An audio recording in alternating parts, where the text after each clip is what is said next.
ప్రయోజనాల కోసం జగన్ సర్కారు నిధులు దుర్వినియోగం చేసిందని, దానిపై విచారణకు ఆదేశించి పూర్తి నివేదికల్ని తనకివ్వాలని అధికారుల్ని ఆదేశించారు. మొత్తం మీద పవన్ కళ్యాణ్ అటు అధికారులతో సమావేశాలు, ఇటు ప్రజల ఇబ్బందులు తీర్చే విధంగా ప్రణాళికాబద్ధంగా ముందుకు సాగుతున్నారు.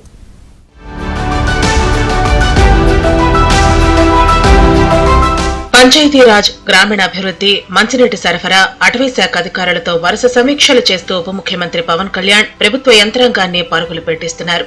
వైసీపీ ప్రభుత్వంలో సీఎం సమీక్ష చేయటం మినహా ఇతర మంత్రులు ఎవరూ కూడా సమీక్షలు చేసి తమ శాఖల గురించి తెలుసుకునే ప్రయత్నం కూడా చేసిన పరిస్థితి చూడలేదు. దీంతో గత 5 ఏళ్లు జగన్ చుట్టూ పాలనాపరమైన రాజకీయం నడిచింది. కానీ చంద్రబాబు ముఖ్యమంత్రిగా బాధ్యతలు స్వీకరించిన తర్వాత మంత్రులంతా తమకు కేటాయించిన శాఖలపై ప్రత్యేక దృష్టి పెట్టారు.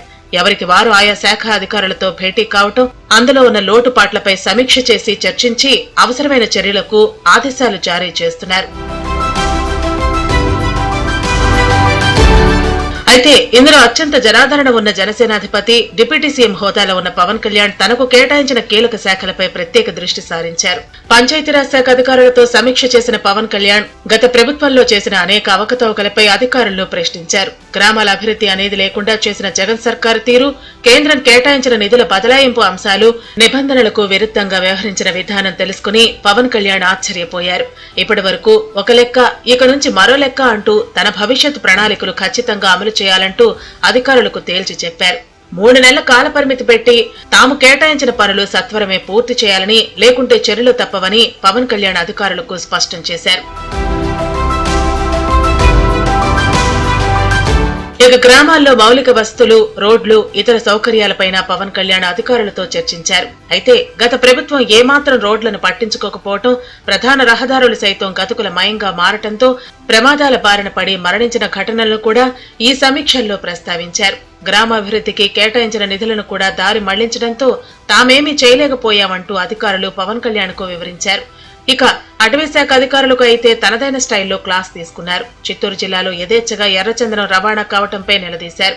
గత ప్రభుత్వంలో వైసీపీ పెద్దలే నేరుగా స్మగ్లింగ్ కార్యకలాపాల్లో పాల్గొనడంతో అధికారులు ఎవరూ అటువైపే చూడలేదు. ఇటువంటి ఎన్నో విషయాలు తెలుసుకున్న పవన్ కళ్యాణ్ గత ప్రభుత్వంలో జరిగిన అక్రమాలు, ఎవరెవరి పాత్ర ఎంతవరకు ఉందనే విషయాలను నివేదిక రూపంలో అందించాలని ఆదేశించారు.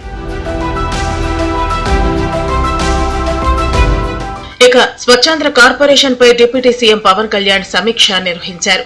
అధికారులు, ఇంజనీర్లు ఈ సమావేశానికి హాజరై కార్పొరేషన్ పనితీరుపై పవర్ పాయింట్ ప్రజెంటేషన్ ఇచ్చారు. స్వచ్ఛాంధ్రకు కేంద్రం కేటాయించిన నిధులు, కార్పొరేషన్ ఖర్చుల వివరాలపై పవన్ ఆరా తీశారు. గత 5 ఏళ్లలో కేంద్రం విడుదల చేసిన 1066 కోట్లు ఏమయ్యాయని అధికారులను ఆయన ప్రశ్నించారు.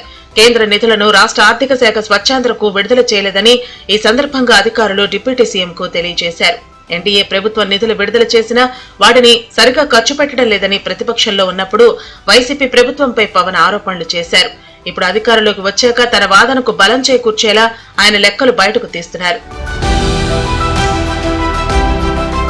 2020-21 ఆర్థిక సంవత్సరంలో స్వచ్ఛాంధ్ర కార్పొరేషన్ ఖాతాలో 2092.65 కోట్ల నిధులు ఉంటే ప్రస్తుతం కేవలం 7 కోట్లు మాత్రమే మిగిల్చిన విషయం తెలుసుకుని పవన్ కళ్యాణ్ ఆశ్చర్యపోయారు. 2020-21లో 728.35 కోట్లు మాత్రమే ఈ కార్పొరేషన్ వినియోగించింది.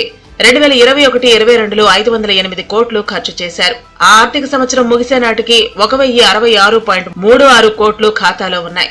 అయితే 2022-23 ఆర్థిక సంవత్సరం ప్రారంభం అయ్యే నాటికి కార్పొరేషన్ ఖాతాలో 3 కోట్లు మాత్రమే ఉన్నాయని రికార్డుల్లో నమోదైంది. దీనిపై వివరణ ఇవ్వాలని, నిధులు ఎటు వెళ్లాయి, ఏం చేశారో సవివరంగా నివేదిక ఇవ్వాలని ఉప ముఖ్యమంత్రి పవన్ కళ్యాణ్ అధికారులను ఆదేశించారు. మరోవైపు రాష్ట్రంలో పారిశ్రామిక కాలుష్యంపై పొల్యూషన్ ఆడిట్ నివేదిక ఇవ్వాలని కాలుష్య నియంత్రణ మండలికి పవన్ సూచించారు. పొల్యూషన్ ఆడిట్ పై ఆర్డబ్ల్యూఎస్, పంచాయతీరాజ్ ఇంజనీరింగ్ విభాగం ఉన్నతాధికారులతో సమీక్ష చేశారు. ఇలా అన్ని అంశాలపై నివేదికలు తెప్పించుకుని పరిశీలన చేసి అందుకు అనుగుణంగా ఆదేశాలు జారీ చేస్తున్నారు.